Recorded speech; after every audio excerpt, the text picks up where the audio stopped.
नमस्कार दोस्तों, मैं विजय पाल एक बार फिर से स्वागत करता हूं आप सभी का आपके अपने channel simple maths for you में। दोस्तों, जैसा कि आप सभी को पता है कि ये चैनल हमने बनाया है मैथमेटिक्स की नॉलेज को आप सभी तक पहुंचाने के लिए, और आप सभी के सहयोग से हम अपने इस उद्देश्य में कामयाब हो भी रहे हैं और थोड़े दिनों में पूरे कामयाब भी ज़रूर होंगे। आज का जो वीडियो है वो आधारित है मैट्रिक्स वेब सीरीज़ पर। मैट्रिक्स की गुणा हमने पिछले वीडियो में देखी थी। आज मैट्रिक्स की गुणा के कुछ 2 या 3 एग्जाम्पल हम देखेंगे ताकि मैट्रिक्स की जो गुणा है वो और ज़्यादा आपके क्लियर हो जाए।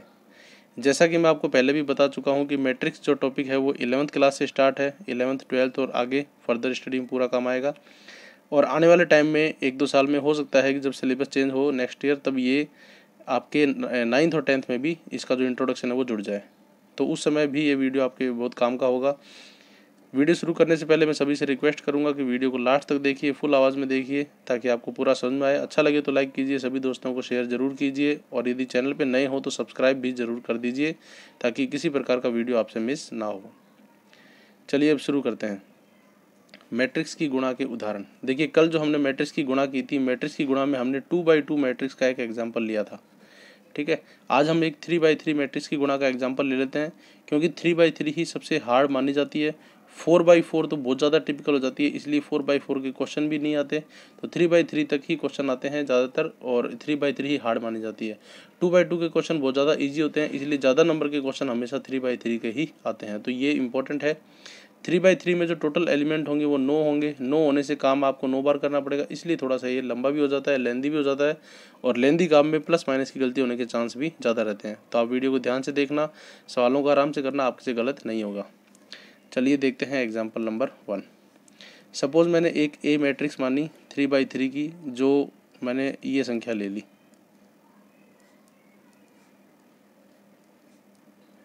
ये।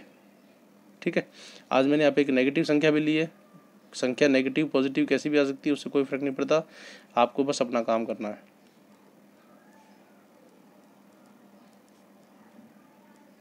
ये मैंने कुछ संख्याएं ले ली। ठीक है, संख्याएं कैसी भी आ सकती हैं, पॉइंटों की भी आ सकती है, बट्टे की भी आ सकती हैं, सिंपल एल्जेब्रिक ABCD भी आ सकती है, कैसे भी आती है। आपको इसका जो रूल है उसके हिसाब से काम करना है, आपका आंसर या जो भी आपको करना होगा वो निकल जाएगा। ये है 3x3 का क्रम, ये भी है 3x3 का क्रम। ठीक है, ये 2 मैट्रिक्स हैं। मैट्रिक्स की गुणा में सबसे पहले मैंने आपको बताया था कि इसकी जो चेक करने के लिए आपको क्या करना पड़ता है कि जो इसकी पंक्ति की है वो इसकी कॉलम की संख्या के बराबर होनी चाहिए। तो ये बिल्कुल है, तो इसका मतलब इनकी मल्टीप्लाई संभव है। या आप यूँ देख लीजिए कि इसकी पहली रो और इसका पहला कॉलम, इसकी पहली रो में 3 एलिमेंट है, इसके पहले कॉलम में भी 3 एलिमेंट है, तो इसमें भी 3, इसमें भी 3, मतलब हो सकता है। इसका मतलब A क्रॉस B संभव है। अगर A क्रॉस B संभव है तो ही ये मल्टीप्लिकेशन की जो प्रक्रिया है वो होगी। अगर ये संभव नहीं है तो फिर ये इसका आंसर कुछ भी नहीं निकलेगा। तो आप यहीं पे लिख देना नॉट पॉसिबल, यह संभव नहीं है। ठीक है, अब हम करते हैं। तो देखिए, A क्रॉस B थोड़ा सा लेंदी होगा। मैंने आपको बताया था सबसे पहले इसकी पहली पंक्ति और इसका पहला कॉलम। तो इस पहली पंक्ति की आपको मल्टीप्लाई करनी है इस पहले कॉलम से। 3 एलिमेंट है, इसमें भी 3 एलिमेंट है। तीनों एलिमेंट का मतलब पहले की पहले से, दूसरे की दूसरे से, तीसरे की तीसरे से, और बीच में प्लस का निशान लगाते जाओ, तीनों को जोड़ते जाओ। तो करो पहली पंक्ति की पहले कॉलम से, तो क्या होगा, 2 की 2 से कितना आएगा 4, 1 की 1 से प्लस में कितना आएगा 1, और 0 की 2 से मल्टीप्लाई, 0 × 2 क्या आ गया 0। इस तरह से ये 1 हो गया। ये एक एलिमेंट निकला है। आपको इस तरह से 9 एलिमेंट निकालने हैं। पहली की पहली पंक्ति से होगी। अब देखिए पहली पंक्ति की दूसरे कॉलम से, तो 2 × 1। देखिए यहाँ पर पहली पंक्ति की दूसरे कॉलम से कर रहे हो, तो यहाँ पर भी पहली पंक्ति में दूसरे कॉलम का एलिमेंट आएगा। तो 2 × 1, 2, 1 × 0, 0, और 0 × 3, ये भी 0। अब करो पहली पंक्ति की तीसरे कॉलम से, तो 2 की होगी 4 से, 2 × 4 8, प्लस 1 की होगी 5 से, 1 × 5 5, प्लस 0 की होगी 6 से, तो 0 की 6 से होगी तो क्या हो गया 0। ये आपके पास आ गए 3 एलिमेंट। इसी प्रकार अब आप नीचे एलिमेंट निकाल लो। पहली पंक्ति की 3 ही कॉलम है, तीनों से होगी, तीनों कॉलम तक आ गया, चौथा कॉलम नहीं है तो इसका मतलब इससे नहीं होगी। अब ले दूसरी पंक्ति, तो दूसरी पंक्ति ये और पहला कॉलम ये। ठीक है, तो इस तरह से ये पहली पंक्ति और तीनों कॉलम के आपकी मल्टीप्लाई से आपको शुरू पहली पंक्ति के 3 एलिमेंट मिल गए। अब यही काम आपको दूसरी पंक्ति के साथ, तीनों कॉलम के साथ करना है। करो, ध्यान रखना, थोड़ा सा ध्यान से करना, कन्फ्यूजन ना हो जाए, क्योंकि एक कन्फ्यूजन के कारण आपकी गलती हो सकती है और पूरी मैट्रिक्स इसमें गलत मानी जाएगी। तो दूसरी पंक्ति पहला कॉलम, तो -1 की 2 से तो -2, 2 की मल्टीप्लाई 1 से, 2 एकम 2, और 5 की मल्टीप्लाई 2 से तो 5 दूनी 10। अब इसकी वापस सेकंड कॉलम से, तो -1 की 1 से, -1, 2 की 0 से 0, और 5 की 3 से, 5 दिया 15। वापस दूसरी की तीसरी से, तो -1 की 4 से, -4, 2 की -1 की 4 से होगी, 2 की करनी है आपको 5 से, 2 पंजे 10, और 5 की करनी है 6 से, तो 5 × 6 30। ठीक है। अब नेक्स्ट दूसरी लाइन पूरी होगी। अब तीसरी पंक्ति की तीनों कॉलम से, तो 3 की करनी है 2 से, 3 दूनी 6, प्लस 1 की करनी है 1 से, 1 एकम 1, प्लस 4 की करनी है 2 से, 4 दूनी 8। अब तीसरी पंक्ति की दूसरे कॉलम से, तो 3 एकम 3, प्लस 1 की 0 से 0, प्लस 4 की 3 से, 4 तिया 12। अब तीसरी पंक्ति के तीसरे कॉलम से, तो 3 की 4 से, 3 चौक 12, 1 की 5 से, 1 पंजे 5, और 4 की 6 से, 4 छिंग 24। ये मैंने यहाँ थोड़ी जगह कम इसलिए मैंने यहाँ लिख दिया, आप इसके आगे लिख सकते हो। ठीक है, 4 की 6 से 24। ये इस प्रकार आपके 9 एलिमेंट आ गए। अब आपको क्या करना है, इनको सॉल्व करके आप इनकी वैल्यू लिख लो। तो 4 और 1 5 और 0 5, 2 और 0 और 0 2, 8 5 13, 13 और 0 13। ठीक है, ये जो जोड़ने घटाने का काम है ये आपको ध्यान से करना है, क्योंकि इसी काम में ही अक्सर स्टूडेंट्स की गलती होती है। नेक्स्ट देखो, अब ये देखो ये माइनस का है, तो माइनस का और प्लस का तो क्रॉस हो गया, कुछ नहीं, यहाँ पे बचा 10। यहाँ पर देखो ये तो 0 है, कोई मतलब नहीं, -1 और 15, 15 में से 1 गए 14। यहाँ पर ये -4 है, 10 और 30, 10 और 30 40, 40 में से 4 गए 36 यानी 36। यहाँ पर करो 7, 6 और 1 7, 7 और 8 15, 3 ये तो 0 है, 3 और 12 15, और 12 और 5 और 24, तो 12 और 24 36, 36 और 5 41। ये आपके सामने क्या आ गया, आंसर आ गया। तो ये आ गया दोनों का A क्रॉस B। इसी प्रकार यदि आपको B क्रॉस A निकालना हो, आपको क्या निकालना हो, B क्रॉस A, तो आप इसको पहली मैट्रिक्स मान के, इसको दूसरी मैट्रिक्स मान के, और फिर इनकी मल्टीप्लाई करके आंसर निकाल सकते हो, वो आंसर अलग आएगा। तो 3/3 का जो तरीका है वो सेम है 2/2 की तरह, बस उसमें 2/2 4 एलिमेंट थे तो इजी था। यहाँ पे 3/3 9 एलिमेंट है तो थोड़ा सा मुश्किल है। मुश्किल तो क्या है, थोड़ा सा लेंदी है, और जितना लेंदी कम होगा गलती होने के चांस उतने ही ज़्यादा हैं। तो आपको ये बिल्कुल ध्यान से करना पड़ेगा ताकि गलती बिल्कुल कम हो। ठीक है, ये हो गया पहला एग्जाम्पल। अब मैं एक एग्जाम्पल आपको और लेता हूँ ताकि आपकी और थोड़ी सी क्लियर हो जाए। क्वेश्चन 2 या एग्जाम्पल नंबर 2 हम लिख सकते हैं इसको। अब देखिए, इस बार मैंने जो एक जगह में पी मैट्रिक्स लेता हूँ, मैंने एक पी मैट्रिक्स ली, और पी मैट्रिक्स जो मैंने ली वो मैंने ये ली इस बार 1 2 और 4, और एक मैट्रिक्स मैंने क्यू ली, ये मैंने मैट्रिक्स यूँ ली है 3 1 और 0। ठीक है, अब यहाँ पर आप ध्यान से देखो, मैट्रिक्स पी जो है उस पी मैट्रिक्स का क्रम क्या है, इसमें रो कितनी है 3, कॉलम कितना है 1, तो इसका क्रम है 3/1। इसमें रो कितनी है 1 और कॉलम कितने हैं 3, तो इसका क्रम है 1/3।